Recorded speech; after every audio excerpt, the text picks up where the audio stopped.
नमस्ते दोस्तों। सोचिए साल का वो समय जब चारों तरफ रोशनी, खुशियां, नए कपड़े, मिठाइयां, गिफ्ट्स और परिवार के साथ यादगार पल होते हैं। चाहे दुर्गा पूजा हो, दिवाली हो या ईद, हर त्योहार अपने साथ उत्साह लेकर आता है। लेकिन एक चीज जो अक्सर चुपचाप तनाव भी लाती है वो है खर्चे। बहुत लोग त्योहार आने से ठीक पहले घबराने लगते हैं। पैसे कहां से आएंगे, बजट कैसे संभालें और आखिरकार सेविंग क्यों नहीं हो पाई। अगर ये कहानी आपको अपनी लगती है तो आज का ये फेस्टिवल सेविंग चैलेंज आपके लिए है। त्योहारों का असली मजा तभी है जब हम बिना स्ट्रेस के उन्हें एंजॉय कर सकें।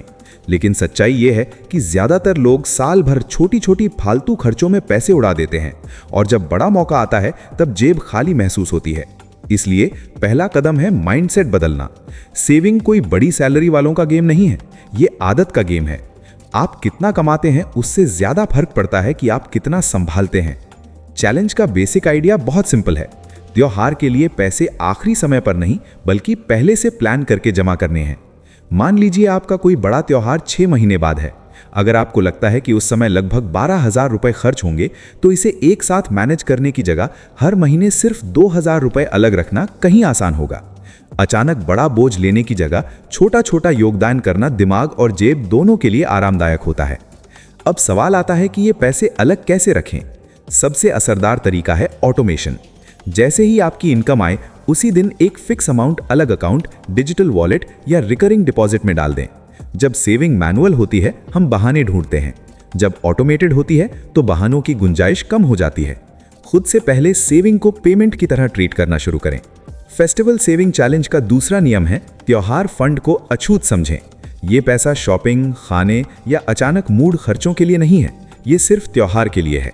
जब हम सेविंग को जनरल बैलेंस का हिस्सा बना देते हैं वो धीरे धीरे गायब हो जाती है, लेकिन जब उसे एक अलग पहचान देते हैं तो कंट्रोल बढ़ता है। अब एक दिलचस्प बात, सेविंग सिर्फ पैसा जमा करना नहीं है बल्कि स्मार्ट मैनेजमेंट भी है। त्योहारों के खर्चे अक्सर इमोशनल होते हैं। हमें लगता है कि हर चीज अभी लेनी है, हर ऑफर पकड़ना है और हर ट्रेंड फॉलो करना है। लेकिन अगर आप पहले से लिस्ट बनाते हैं, क्या जरूरी है, क्या ऑप्शनल है, तो ओवर स्पेंडिंग कम हो जाती है। इंपल्स बाइंग त्योहार बजट का सबसे बड़ा दुश्मन है। तीसरा अहम हिस्सा है छोटे छोटे लीकेज बंद करना। रोज की चाय, बेवजह ऑनलाइन ऑर्डर, अनप्लैन्ड सब्सक्रिप्शन, ये सब मिलकर महीने के अंत में बड़ी रकम बन जाते हैं। अगर आप त्योहार के लिए सेविंग कर रहे हैं तो कुछ महीनों के लिए छोटे सैक्रिफाइस बेहद ताकतवर साबित हो सकते हैं। हर बार खुद से पूछें, ये खर्च अभी खुशी देगा या त्योहार के समय बड़ी राहत। अब आते हैं सबसे इंटरेस्टिंग हिस्से पर। क्या त्योहार के लिए सेविंग सिर्फ बचत तक सीमित रहनी चाहिए या निवेश भी शामिल होना चाहिए? अगर आपका टाइम फ्रेम कुछ महीनों से ज्यादा का है तो निवेश एक स्मार्ट टूल बन सकता है। पैसा अगर सिर्फ पड़ा रहे तो बढ़ता नहीं, लेकिन सही जगह लगाया जाए तो थोड़ा थोड़ा बढ़ सकता है। यहां समझदारी बहुत जरूरी है। त्योहार फंड कोई हाई रिस्क प्रयोग के लिए नहीं है। इसका मकसद सुरक्षा और स्थिरता है, न कि जुआ। छोटे समय के लिए लोग आमतौर पर लो वॉलेटिलिटी विकल्प चुनते हैं जहां उतार चढ़ाव कम हो। लक्ष्य ये नहीं है कि पैसा डबल हो जाए, बल्कि ये कि पैसा सुरक्षित रहे और हल्का सा ग्रोथ मिल सके। निवेश का एक बड़ा फायदा है डिसिप्लिन का जादू। जब आप पैसा किसी इंस्ट्रूमेंट में लॉक करते हैं तो उसे बार बार निकालने की आदत कम होती है। दूसरा फायदा है कंपाउंडिंग का जादू। भले ही छोटा समय हो, लेकिन पैसा काम कर रहा है, यह मानसिक संतोष देता है। आप महसूस करते हैं कि आपका पैसा निष्क्रिय नहीं, सक्रिय है। लेकिन एक चेतावनी हमेशा याद रखें, निवेश से पहले समझ जरूरी है। सिर्फ दूसरों को देखकर या सोशल मीडिया के उत्साह में कदम उठाना खतरनाक हो सकता है। फेस्टिवल फंड को प्रयोगशाला मत बनाइए, इसे स्थिर और सोच समझकर चलाइए। फेस्टिवल सेविंग चैलेंज का चौथा सिद्धांत है इनकम बढ़ाने की सोच। सेविंग सिर्फ खर्च घटाने से नहीं, कमाई बढ़ाने से भी मजबूत होती है।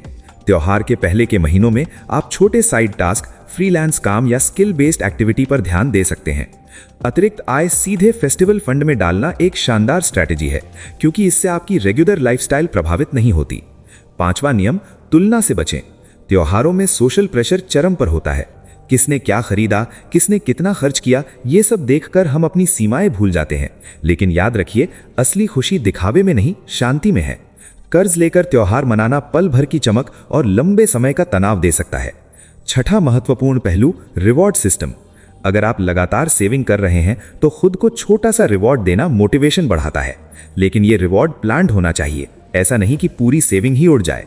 लक्ष्य है संतुलन, न कि अतिशयोक्ति। और अंत में सबसे जरूरी बात, त्योहारों का उद्देश्य। ये समय है रिश्तों, अनुभवों और यादों का। अगर हम पूरा फोकस सिर्फ खर्च और चीजों पर रखेंगे तो असली सार खो देंगे। एक संतुलित, प्लान्ड और स्ट्रेस फ्री त्योहार वही है जहां दिल हल्का हो, दिमाग शांत हो और जेब सुरक्षित हो।